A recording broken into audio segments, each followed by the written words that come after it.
So I wanted to share with you changing out the blade on this DeWalt table saw. I've loved this table saw. It is a DeWalt DWE7485 table saw.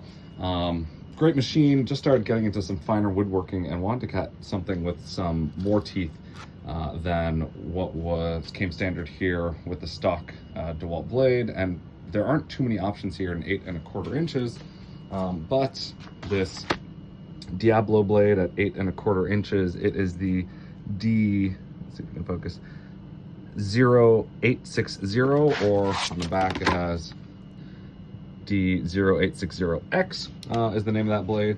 That is a great, what was that, 60 tooth blade versus the default, both wider blade and fewer teeth. The only problem is that this blade, if you look online, has a kerf of 0.079 inches and a thickness of 0.055 inches. And if you look on the riving knife, if we can get that to focus, you have to have a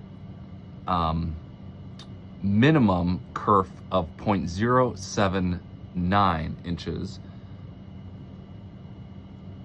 Sorry, minimum kerf of 0.094 inches rather, and the kerf and 0.079 was the max body thickness. So we're fine on thickness because this is less than that, but the 0.079 kerf here is, there we go, significantly, can we focus there? Out of range of that minimum kerf width. So not a big enough kerf for that riving blade. And it is tough to find any other blade actually that meets that kerf requirement. And so what we did instead here was bought a replacement riving blade. This was a little bit tough to figure it all out, but this is the part number for this DeWalt riving knife. It is N695948. That is the part number. And then you have the minimum kerf of 0.071. Of course, this has a kerf bigger than that, 0.079, and then the thickness is 0.055 max thickness, and that matches the exact max thickness of 0.055 right there on that. So I will show you how to switch this out and get in place. We'll start by removing the guard here. We'll try to do this with one hand. To switch out that riving knife, first we just unlock this. Just switch hands here. There we go. Simply unlock that. There's a little spot here to pull up. We remove that guard. Then we're gonna see right here, of course, I've got my blade all the way up. This is actually just, we can turn this here. If we can see that. We turn it until it's loose. And then what I'm gonna do, if you see the arrow, we're gonna push. We're gonna push on this. It's spring loaded, and if I push on it, I can pull up on the riving knife, there we go, and remove it.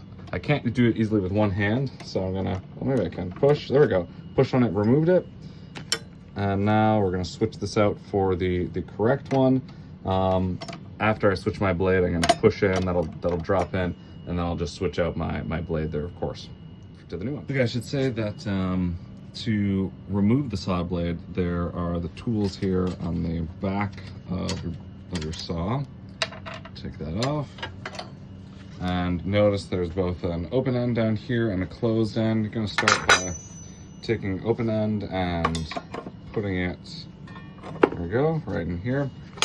And then take this closed end, put it around the nut on this side here, and then you might need to use a decent amount of force and squeeze those two together. It's turned on the regular way, so we're gonna go counterclockwise here to loosen that and remove it. Okay, just did the reverse here and got the new blade in. Be mindful of the direction of rotation, of course. Tighten that up. In the inverse direction, of course, don't forget to then tighten the new riving knife we have just installed.